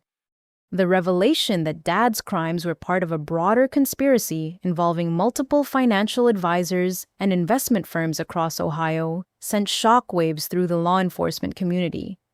My documentation of his gambling addiction and theft timeline had helped investigators identify patterns that connected him to a ring of corrupt professionals who'd been systematically defrauding elderly clients for years. Your father was essentially a middle-level operative in an organized scheme that targeted seniors with significant retirement assets, Prosecutor Chen explained during our meeting at the federal courthouse in Cincinnati. The evidence you provided helped us trace connections to 12 other financial advisors who were funneling stolen funds through shared gambling networks and money laundering operations. The scope of the criminal enterprise was staggering. Over 40 elderly victims had lost a combined total of $3.7 million to a network that had been operating for nearly 5 years. Dad's gambling addiction had made him vulnerable to recruitment by criminals who needed expendable accomplices willing to steal from their own clients to maintain access to casino credit lines. The Justice Department has authorized me to offer you a witness protection program placement and a substantial financial reward for your courage in exposing this network. Prosecutor Chen continued, your willingness to report your own father's crimes despite the personal cost prevented dozens of additional elderly people from becoming victims. The witness protection offer was both an honor and a recognition of potential danger. Some of the criminals Dad had been working with were connected to organized crime elements that had invested heavily in the money laundering network. My cooperation with federal investigators had apparently disrupted millions of dollars in criminal activity, making me a potential target for retaliation. The financial reward authorized by Congress for civilian cooperation in major financial crimes investigations is $250,000. Prosecutor Chen announced. Additionally, recovered assets from your father's criminal activities will be returned to victims, but any remaining funds will be distributed to family members who assisted in the investigation. The money represented vindication on multiple levels. Not only was I being compensated for the financial sacrifices I'd made to save Mom's life, but I was being recognized as someone who'd chosen justice over family loyalty when those values came into conflict. The reward would provide security for Mom's ongoing medical care and my own future in ways that my drained savings account couldn't. More importantly, the investigation had revealed evidence that completely exonerated me from any suspicion of wrongdoing regarding Mom's medical expenses. Federal auditors had traced every dollar I'd spent on her care, confirming that all funds had come from my legitimate savings and had been used exclusively for documented medical purposes. The accusations that had destroyed our family gathering were now proven to be projection from the real criminals. Your financial records show a pattern of personal sacrifice and family loyalty that stands in stark contrast to your father and sister's criminal behavior. Prosecutor Chen noted, while they were stealing from vulnerable elderly people, you were depleting your own resources to save your mother's life. The Justice Department wants to ensure that your moral courage is rewarded, not punished. The federal investigation had also uncovered evidence of threats and intimidation tactics used by the criminal network against potential whistleblowers. Dad and Megan's accusations against me hadn't been random family dysfunction. They'd been part of a coordinated effort to discredit me and prevent me from reporting criminal activity I discovered during my investigation of Mom's medical crisis. We believe your father was instructed to neutralize you as a potential threat to the network, Prosecutor Chen explained. The accusations of theft were designed to isolate you from family support and destroy your credibility if you attempted to report criminal activity. Your sister's participation suggests she was aware of more than just your father's individual crimes. The revelation that I'd been targeted by organized criminals for silencing added a layer of danger and significance to everything that had happened. My insistence on helping Mom with her medical expenses had inadvertently threatened a multi-million-dollar criminal enterprise, making me an enemy of people who'd killed to protect smaller secrets than what I'd uncovered. The Witness Protection Program would provide a new identity and relocation assistance if I chose to accept it, but it would also mean leaving behind my life in Cincinnati and starting over somewhere completely different. The decision was complicated by Mom's needs and my desire to continue helping other families affected by the criminal network's activities. There's another opportunity I'd like to discuss with you, Prosecutor Chen said, pulling out a different folder. The Federal Bureau of Investigation's Financial Crimes Division has been monitoring your investigative work and analytical abilities. They've asked me to extend an offer for you to join their white-collar crime unit as a special agent. The FBI position would allow me to use my banking background and investigative skills to help other families victimized by financial fraud while maintaining some connection to the community where Mom was rebuilding her life. It would also provide federal law enforcement protection without requiring the complete identity change of witness protection. Your experience uncovering family-based financial crimes gives you insights that would be invaluable in our investigations, the FBI recruiter explained during a follow-up meeting. Many financial fraud cases involve family members exploiting elderly relatives, and your personal experience with that dynamic would help you identify patterns other agents might miss. The career opportunity represented a complete transformation of my professional identity from bank employee to federal law enforcement officer. It would require extensive training and a significant commitment, but it would also allow me to turn my family's trauma into a tool for helping others avoid similar victimization. Mom was enthusiastic about my potential FBI career when I discussed it with her that evening. You saved my life by refusing to ignore criminal behavior, she said. Now you could save other people's lives by doing the same thing professionally. It seems like the perfect way to honor what we've both learned about the importance of standing up to family criminals. The legal proceedings against Dad and the criminal network were moving quickly through federal court. The evidence was overwhelming, the victims were cooperating fully, and the defendants' attorneys were advising plea bargains rather than trials. Justice was coming swiftly for people who'd spent years avoiding consequences for their crimes. Your father is facing a minimum of 15 years in federal prison, Prosecutor Chen informed me during our final preparation meeting. Given his cooperation with our investigation of the larger network, he may receive a reduced sentence, but he'll still serve at least a decade behind bars. Your sister is looking at 7 to 10 years for her role as an accomplice. The sentences were severe but appropriate given the scope of their crimes and the vulnerability of their victims. Dad and Megan would spend their middle-aged years in federal prison while their victims struggled to rebuild retirement security that should have been protected by trusted financial professionals.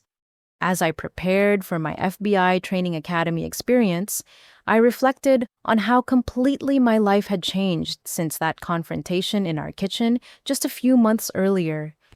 I'd gone from accused family thief to protected federal witness to future FBI agent in a matter of weeks. The truth had transformed everything, sometimes painfully, but ultimately for the better. The local media coverage of our family's story took an unexpected turn when Channel 12's investigative reporter decided to focus on Mom's remarkable survival and recovery, rather than just the criminal aspects of Dad and Megan's behavior. Local mother overcomes medical crisis, while family members face the federal charges, became the headline that introduced our community to Mom's inspiring strength. The interview request came through Prosecutor Chen's office with assurances that Mom's participation was entirely voluntary and that the media coverage could help other families recognize signs of financial exploitation. Mom surprised me by accepting immediately. I want people to know that surviving family betrayal is possible, she said.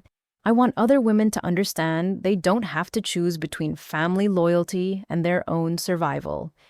Channel 12's human interest reporter Patricia Williams conducted the interview in Mom's new apartment, a modest but comfortable space she'd rented after selling the house that held too many painful memories. The apartment complex was designed for active seniors with medical facilities nearby and transportation services for people who'd given up driving due to health concerns. Mrs. Mitchell, you've been through an ordeal that would destroy most people. Patricia began, her voice gentle but professional. Can you tell our viewers how you found the strength to rebuild your life after discovering your husband and daughter's crimes? The question was direct but respectful, acknowledging the trauma while focusing on Mom's resilience. Mom's response was articulate and powerful, reflecting the strength she discovered during her darkest hours. I learned that sometimes the people who claim to love you the most are actually the ones putting you in the greatest danger. When I realized my husband had been gambling away money that could have saved my life, I had to choose between enabling his criminal behavior or protecting myself. The television interview aired on a Thursday evening during prime time, reaching thousands of viewers throughout southwestern Ohio. Mom's calm dignity and clear explanations of how financial exploitation had nearly cost her life resonated with audience members who recognized similar patterns in their own families or communities. The community response was immediate and overwhelming. Mom's phone started ringing within hours of the broadcast with calls from neighbors, former coworkers, and complete strangers who wanted to offer support and assistance. The bakery where she'd worked during her medical crisis received dozens of calls from customers who wanted to help with her ongoing expenses. Mrs. Henderson from the bakery called this morning. Mom told me the day after the interview. She said customers have been coming in all week asking how they can help. They've started a fund to assist with my medical bills, and several people have offered me better job opportunities with health insurance benefits.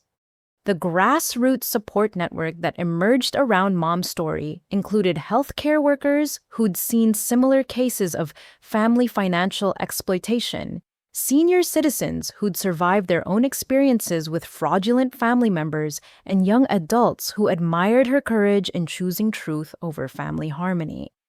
Local businesses began reaching out with employment opportunities specifically designed for Mom's situation. A patient advocacy organization offered her a part-time position, helping other seniors navigate insurance and medical billing issues. A law firm specializing in elder abuse cases wanted her to work as a client liaison, using her experience to help other victims understand their legal options. "I never expected this kind of community support," Mom said as we sorted through job offers and assistance programs that had been proposed by local organizations. "I spent so many months feeling isolated and ashamed about my medical problems. Now I'm learning that admitting you need help actually brings help to you." The most meaningful support came from other families who'd survived similar experiences with criminal relatives. Mom received letters and phone calls from dozens of people who discovered theft, fraud, or exploitation within their own families, and had struggled with the decision to report criminal behavior to authorities. A woman named Janet called yesterday. Mom told me during one of our weekly dinners at her new apartment. Her son had been stealing from her retirement account to buy drugs. She felt guilty about having him arrested until she heard my story and realized that protecting criminals only enables more victims to be hurt. The Channel 12 story led to additional media coverage, including a feature article in the Cincinnati Enquirer that focused on the broader issue of family-based financial crimes against elderly victims. Mom's willingness to speak publicly about her experience helped raise awareness about warning signs and resources for other potential victims. "The response has convinced me that I made the right choice in speaking out," Mom said as we reviewed some of the positive feedback she'd received. "If my story prevents even one other family from going through what we experienced, then all the pain and embarrassment will have been worthwhile."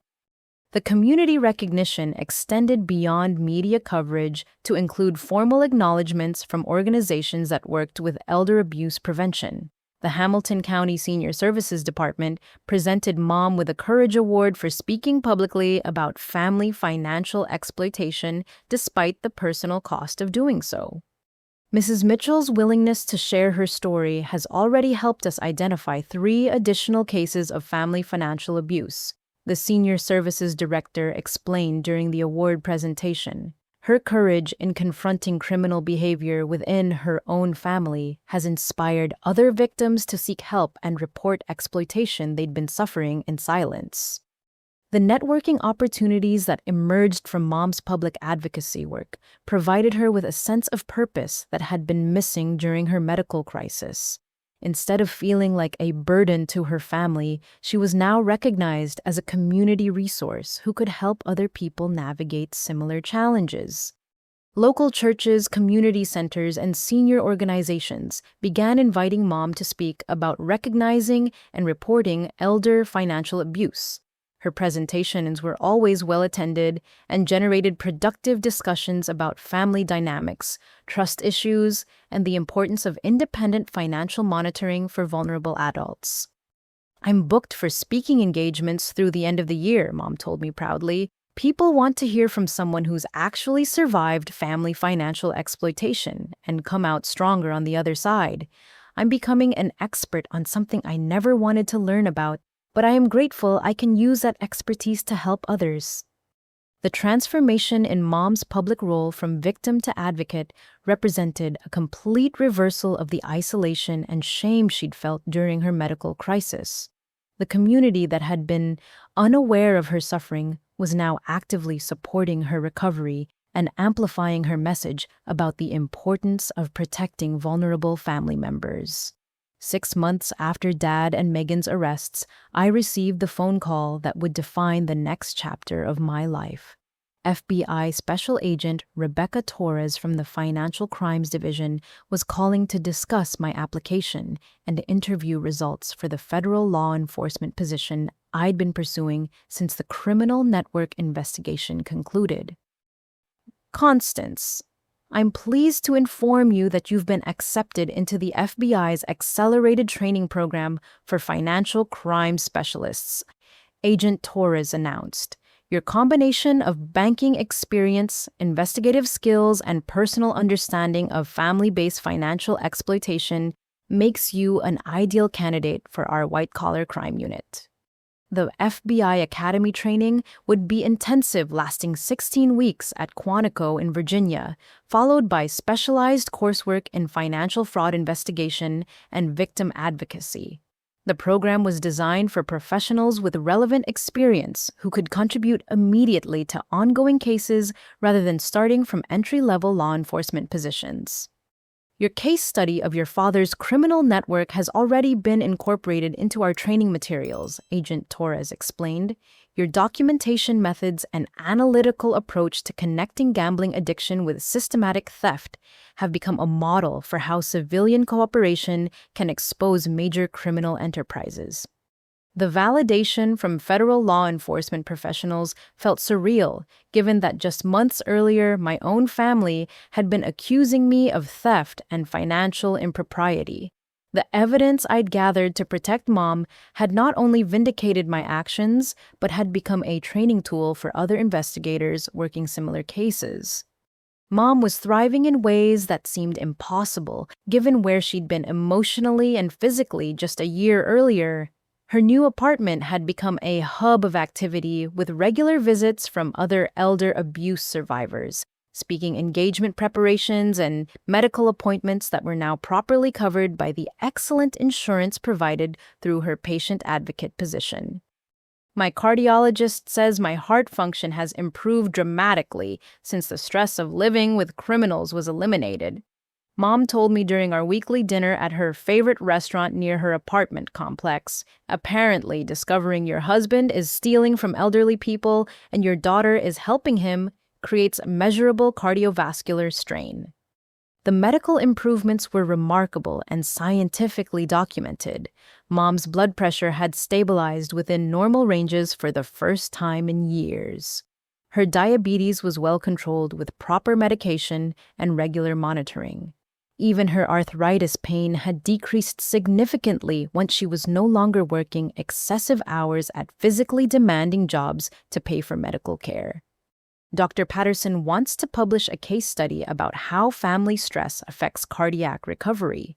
Mom continued referencing her cardiologist who'd been tracking her improvement. He says my medical recovery timeline correlates perfectly with the removal of financial and emotional stressors from my environment. The patient advocacy work Mom had begun was expanding into a formal consulting business focused on helping families navigate medical insurance complexities and recognize financial exploitation warning signs. Her lived experience with both issues made her uniquely qualified to help other families avoid similar crises. I'm training 3 other women who've survived family financial abuse to become patient advocates, Mom explained proudly. We're creating a network of people who understand how medical crises can make elderly people vulnerable to exploitation by family members who should be protecting them instead. The business model was innovative and needed. Many families struggled with medical system navigation and financial planning during health crises, making them vulnerable to both institutional and familial exploitation. Mom's team was developing resources to help people maintain independence and security during medical challenges. My FBI training at Quantico was demanding but incredibly rewarding, especially the courses focused on financial crimes against elderly victims. The academy instructors used real cases, including Dad's criminal network, to teach pattern recognition and investigation techniques that could prevent future victimization. Your family's case demonstrates how quickly financial exploitation can escalate when there's no oversight or accountability, my white-collar crime instructor explained during a lecture about family-based theft. The combination of gambling addiction, access to client funds, and family members who enabled criminal behavior created a perfect storm of victimization. The training curriculum included psychology courses that helped me understand how people like Dad and Megan could rationalize stealing from vulnerable elderly people while maintaining self-images as loving family members. The cognitive dissonance required for such behavior was a studied phenomenon that affected many financial crime perpetrators. Criminal family members often convince themselves they're protecting their victims by handling financial matters.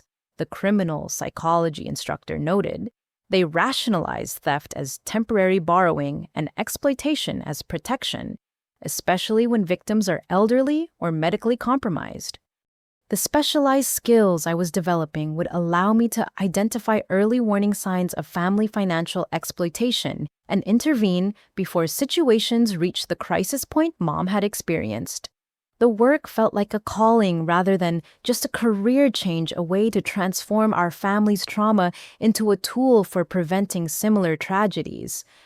During a weekend break from academy training, I visited Mom at her apartment and was amazed by the positive changes in her physical appearance and emotional state. She looked younger, healthier, and more confident than she had in years. The woman who'd been writing suicide notes was now giving presentations to community groups about survival and recovery. I spoke to a women's group at the Methodist Church last week, Mom told me as we prepared dinner together in her sunny apartment kitchen. 3 women approached me afterward to say they'd recognized financial exploitation patterns in their own families and were planning to seek help.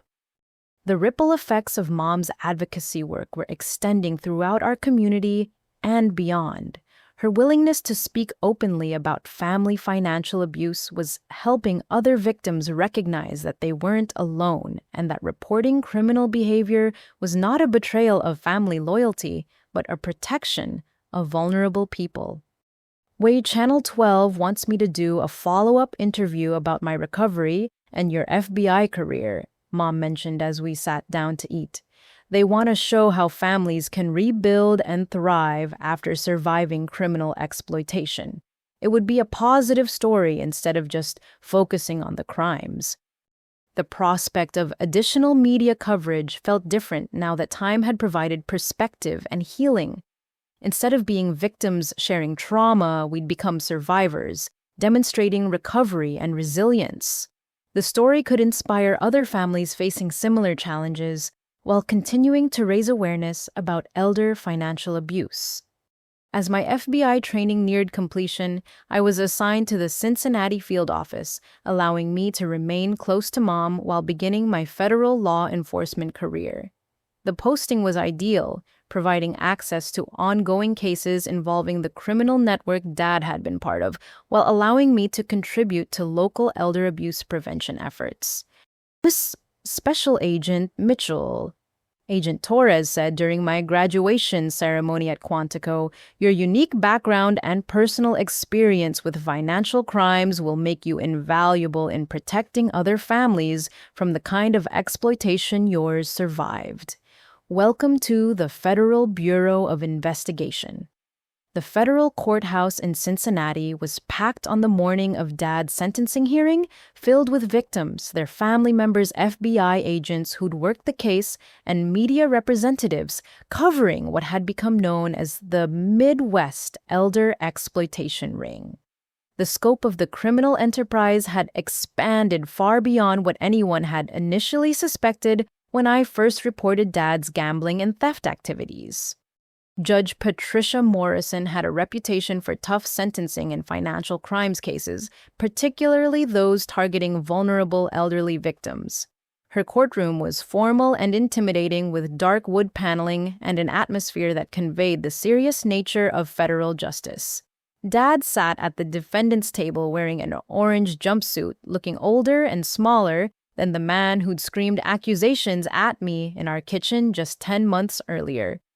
Federal prosecutor Sarah Chen presented a comprehensive overview of Dad's crimes that painted a devastating picture of systematic exploitation and betrayal of trust.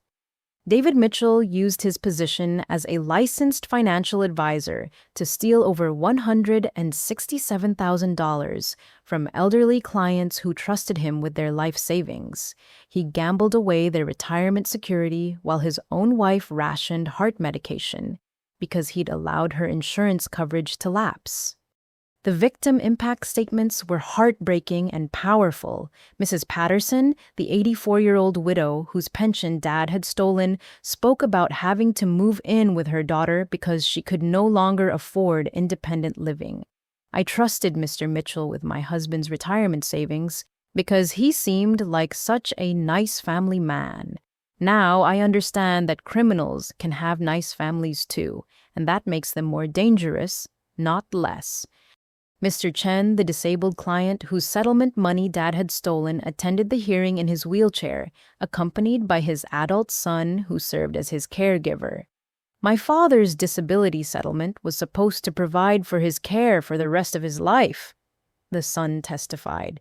Because of Mr. Mitchell's theft, we've had to move Dad into a state-funded facility that doesn't provide the specialized care he needs. Each victim's statement added weight to the prosecution's argument that Dad deserved the maximum sentence allowed under federal guidelines. These weren't abstract financial crimes against institutions. They were personal betrayals that had destroyed the security and independence of vulnerable people who'd done nothing wrong, except trust a licensed professional with their financial welfare. The most damaging testimony came from Dad's former gambling associates who'd agreed to cooperate with prosecutors in exchange for reduced sentences. They described how Dad had been recruited into the criminal network specifically because his access to elderly clients' accounts made him valuable to money laundering operations. Mitchell was desperate to pay off gambling debts, so he was easy to manipulate, testified Frank Morrison, a casino floor manager who'd been facilitating the laundering scheme. We'd extend his credit lines in exchange for client account information and access. He wasn't just stealing for himself. He was stealing to feed a system that exploited dozens of other elderly victims. The revelation that Dad had been essentially working as an agent for organized crime added federal racketeering charges to his existing fraud and theft convictions. His crimes weren't just personal failings driven by gambling addiction. They were calculated participation in a criminal enterprise that had targeted elderly people throughout the Midwest. Judge Morrison's sentencing remarks were scathing and comprehensive, addressing not only Dad's financial crimes, but also his abandonment of his wife's medical needs and his manipulation of family dynamics to avoid accountability. Mr. Mitchell's crimes represent a fundamental betrayal of every relationship and responsibility in his life. He betrayed his client's trust, his wife's welfare, and his family's integrity to serve his gambling addiction and criminal associates. The sentence was severe but justified given the scope of his crimes and their impact on victims. David Mitchell is sentenced to 18 years in federal prison, followed by 5 years of supervised release. He will pay full restitution to all victims totaling $437,000, including interest and penalties. His professional licenses are permanently revoked, and he is prohibited from working in financial services or having access to other people's financial accounts for the remainder of his life. Dad's attempt to address the court before sentencing was pathetic and self-serving, focused more on his own suffering than on the damage he'd caused to innocent people. I know I made mistakes, and I'm sorry for the problems I've caused. I hope my family can forgive me and that my victims can understand I never intended to hurt anyone. His words rang hollow, given the systematic nature of his crimes and his continued failure to accept full responsibility. Megan's sentencing hearing 2 weeks later was equally dramatic, but resulted in a shorter prison term due to her cooperation with investigators and her role as an accomplice rather than a primary perpetrator. Judge Morrison sentenced her to 8 years in federal prison, followed by 3 years of supervised release with full restitution requirements and permanent prohibition from working in financial or elder care services. The most devastating consequence for Megan wasn't the prison sentence, but the loss of custody of her children to their father, who'd filed for emergency custody as soon as her criminal charges became public. The family court judge had determined that Megan's participation in crimes against elderly people demonstrated unfitness as a parent and potential danger to her own children's welfare. Ms. Carson's willingness to participate in the systematic theft from disabled and elderly victims raises serious concerns about her moral judgment and decision-making capabilities, the family court judge had ruled. The children's welfare is best served by placement with their father, who was not involved in or aware of these criminal activities. The custody loss meant Megan would have only limited supervised visitation rights with her children, even after completing her prison sentence. The criminal behavior that had been motivated partly by desire to protect their financial future had actually destroyed their family relationships and traumatized them in ways that would last for years.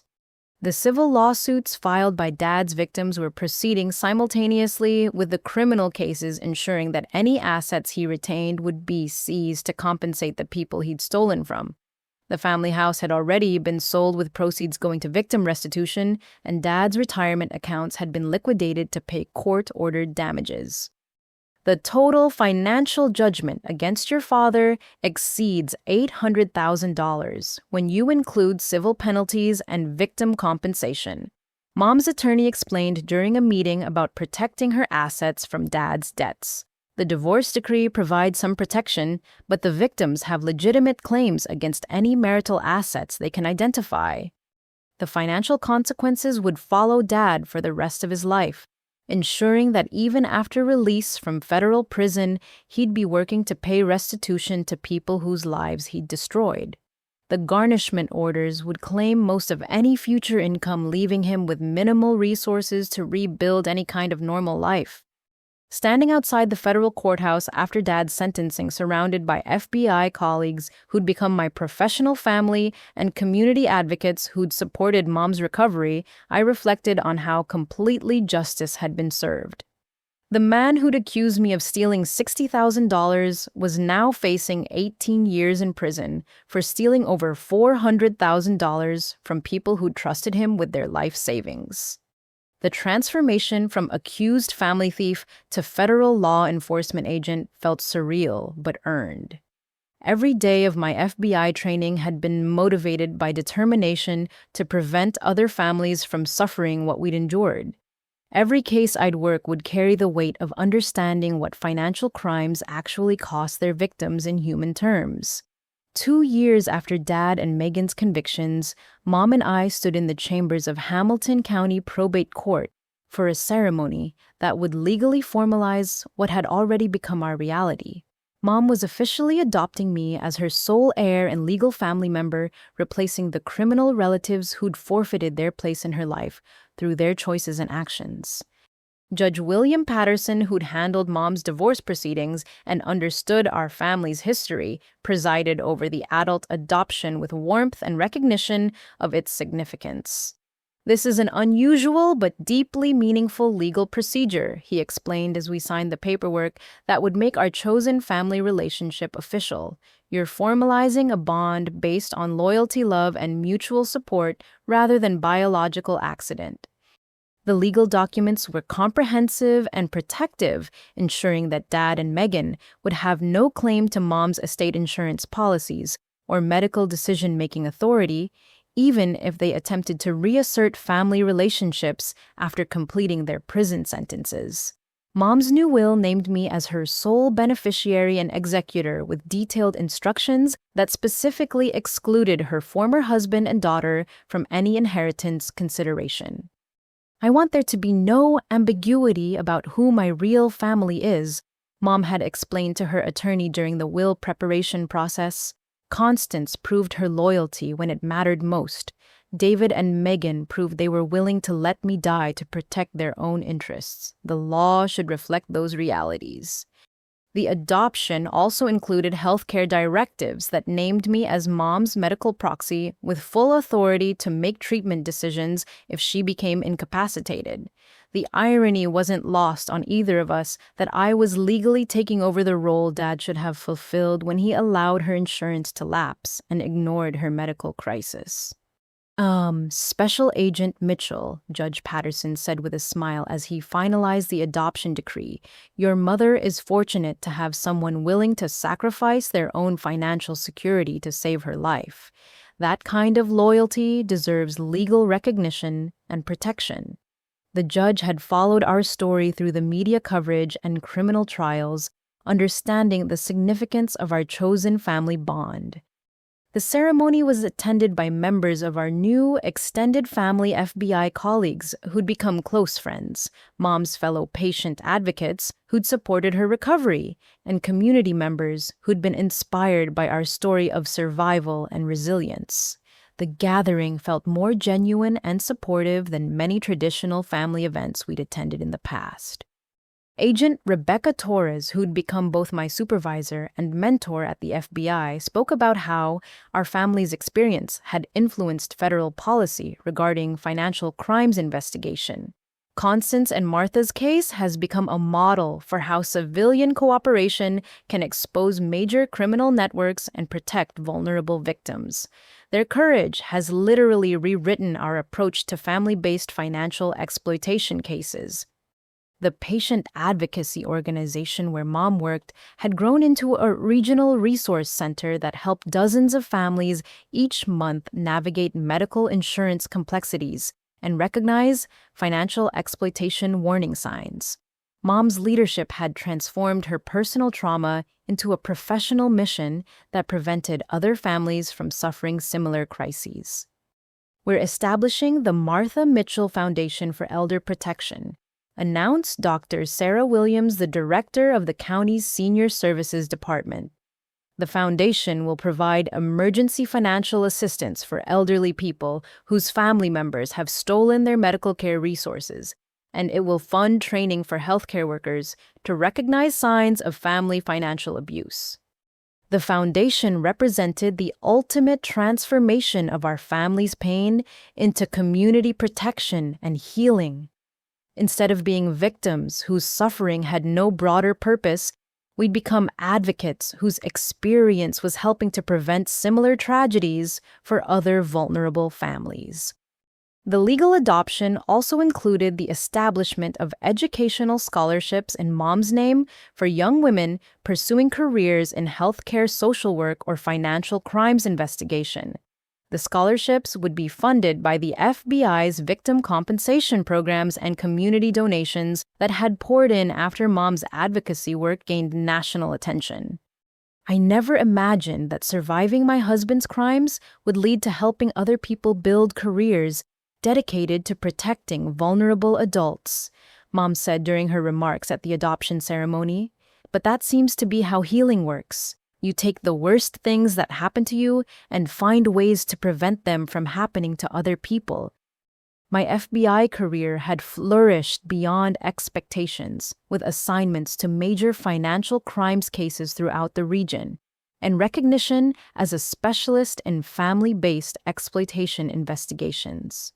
The personal experience that had initially felt like a burden had become my greatest professional asset, allowing me to understand victim psychology and criminal family dynamics in ways that traditional law enforcement training couldn't provide.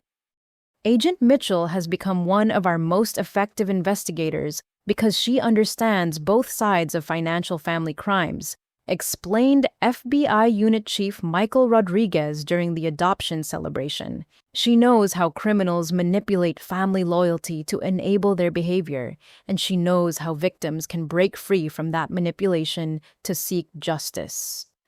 The work was emotionally challenging but deeply satisfying, especially when cases resulted in protection for elderly victims and accountability for family members who'd exploited their trust.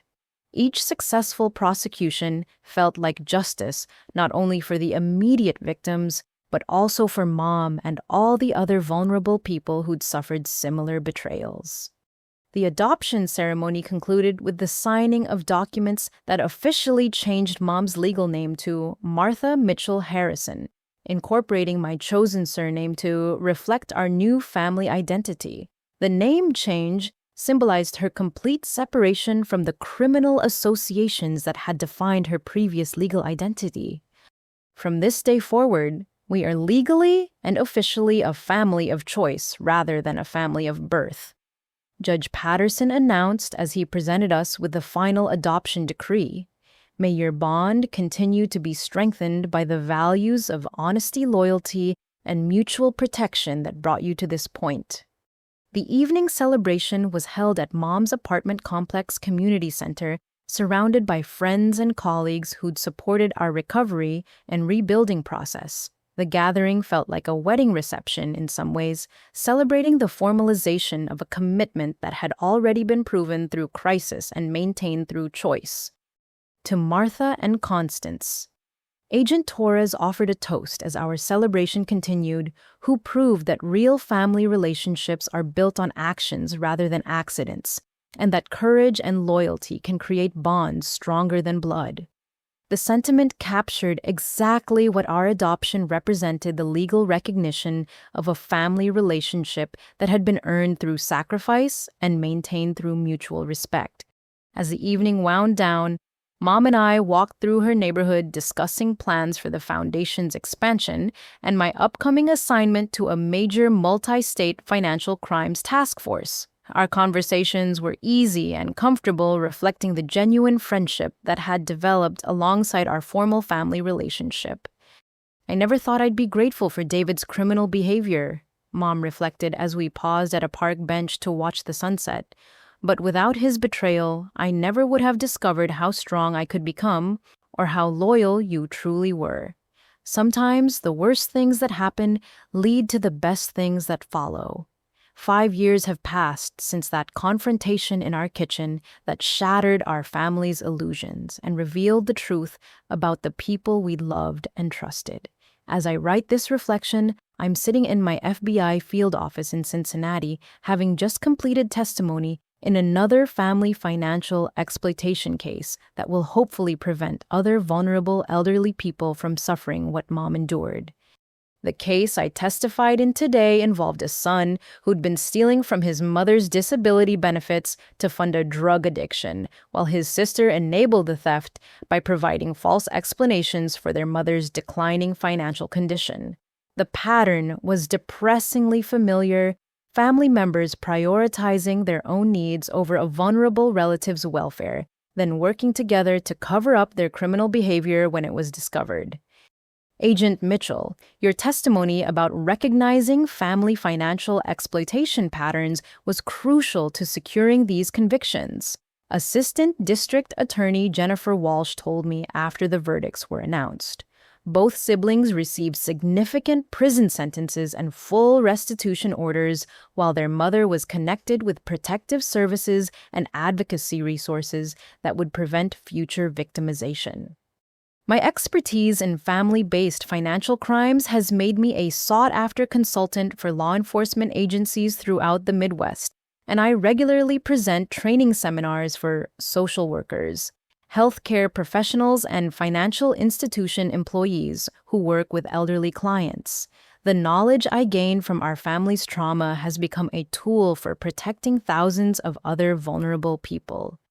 Mom's patient advocacy organization has expanded into a national network that helps families navigate medical insurance complexities while providing education about financial exploitation warning signs. Her story has been featured in professional journals, healthcare training materials, and law enforcement publications as an example of how personal trauma can be transformed into community protection. The Martha Mitchell Foundation has assisted over 3,000 families in the past 4 years. Mom told me during our weekly dinner at her favorite restaurant near her apartment complex. We've prevented an estimated $12 million in medical debt-related financial exploitation through early intervention and advocacy services. The statistics are impressive, but the individual stories are what make the work meaningful. Families who've avoided bankruptcy because they understood their insurance rights, Elderly people who've maintained their independence because they recognize exploitation attempts by relatives' caregivers who've learned to balance family loyalty with legal obligations, all benefiting from the painful lessons our family learned through crisis. Dad remains in federal prison with 11 more years remaining on his sentence. He's attempted to contact Mom twice through intermediaries seeking forgiveness and requesting visitation rights, but Mom has maintained the boundaries she established after his conviction. Forgiveness doesn't require relationship restoration. She often tells other families struggling with similar decisions about criminal relatives. Megan was released from federal prison last year, but lost her appeal for custody restoration. Her children, now teenagers, have chosen not to maintain contact with her despite court-ordered family therapy sessions. The consequences of her criminal behavior continue to affect her relationships in ways that imprisonment alone couldn't address. The hardest part isn't forgiving them for what they did to me, Mom reflected during one of our recent conversations about family healing. The hardest part is forgiving them for what they did to themselves. They chose to become criminals when they could have chosen to be caregivers. They destroyed their own capacity for genuine relationships. The house where we'd confronted family lies and criminal behavior has been sold and renovated by its new owners, who transformed it into a bright, welcoming home for a young family with small children. Sometimes I drive past it on my way to visit Mom, reflecting on how physical spaces can hold such different meanings for different people living through different chapters of their lives. My personal life has flourished in ways that seemed impossible during the crisis years. I married another FBI agent 2 years ago, someone who understands the demands of law enforcement work and shares my commitment to protecting vulnerable people from predatory family members. Our relationship is built on honesty, mutual respect, and shared values. Everything that was missing from the family relationships I'd grown up believing were normal. Mom attended my wedding as my mother and closest family member, walking me down the aisle with pride and joy that felt completely genuine. The ceremony was small but meaningful, attended by FBI colleagues, patient advocacy professionals, and community members who'd supported our recovery and rebuilding. It felt like a celebration not just of new love, but of hard-won wisdom about what healthy relationships actually require. The Financial Crimes Unit where I work has expanded significantly since our case exposed the scope of family-based exploitation throughout the region. We now have specialized protocols for investigating cases where relatives are stealing from elderly or disabled family members, and victim services programs specifically designed to help people rebuild after surviving financial abuse by people they trusted. Your unit has achieved a 93% conviction rate in family financial exploitation cases, FBI Regional Director Patricia Chen noted during my recent performance evaluation. More importantly, your early intervention programs have prevented an estimated $47 million in potential victim losses through education and monitoring services. The professional recognition is gratifying, but the personal satisfaction comes from knowing that our family's painful experience has been transformed into protection for other vulnerable people. Every case we solve, every family we help, every criminal we prosecute represents justice, not only for immediate victims, but also for Mom and everyone else who survived similar betrayals. Mom's health has remained stable and strong since the stress of living with criminals was eliminated from her life. Her cardiologist continues to marvel at her recovery, noting that removing financial and emotional stressors had measurable positive effects on her cardiac function. She's become something of a medical case study about the relationship between family stress and physical health outcomes. Dr. Patterson wants to publish a follow-up study about long-term recovery patterns in patients who've survived family financial exploitation, Mom mentioned during our most recent dinner together. Apparently, my health improvements are consistent with other patients who've successfully separated themselves from exploitative family relationships. The research implications are significant for healthcare providers who work with elderly patients experiencing unexplained health declines. Understanding that family financial abuse can manifest as medical symptoms helps doctors recognize exploitation cases earlier and connect patients with appropriate protective services.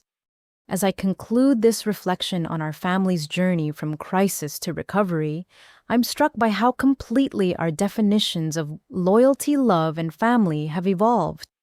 The people who shared our DNA proved willing to sacrifice mom's life for their own comfort, while the people who've become our chosen family, FBI colleagues, patient advocacy professionals, community supporters, have demonstrated genuine care for our welfare. Real love protects people, Mom often says when speaking to groups about surviving family exploitation. Real love doesn't ask vulnerable people to enable criminal behavior. Real love doesn't sacrifice the weak to protect the comfortable. These insights earned through painful experience have become guiding principles for how we evaluate all our relationships. The question I want to leave with you is this: how well do you really know the people in your life who have access to your financial security and medical welfare? Are you confident that the family members you trust with your most important decisions would choose your well-being over their own convenience if a crisis forced them to choose? If our story resonates with you, please share it with others who might benefit from understanding the warning signs of family financial exploitation. Like this video if you believe vulnerable people deserve protection from predatory relatives. Subscribe to this channel for more stories about surviving family betrayal and building stronger, healthier relationships. And share this story with anyone who works with elderly or disabled people who might be at risk for similar exploitation. Thank you for listening to our story and for supporting the kind of honest conversation that can prevent other families from suffering what we endured. Remember that choosing truth over family harmony isn't betrayal. It's protection. Sometimes the most loving thing you can do is refuse to enable criminal behavior, even when the criminals are people you've always loved. The courage to seek justice when your family becomes your danger is the courage that saves lives, prevents future victims, and transforms trauma into wisdom that can protect entire communities. That's the lesson we learned, and that's the lesson we hope our story can teach others facing similar impossible choices between family loyalty and moral responsibility. Wishing you strength, wisdom, and the courage to protect yourself and others from exploitation, regardless of who the exploiters might be.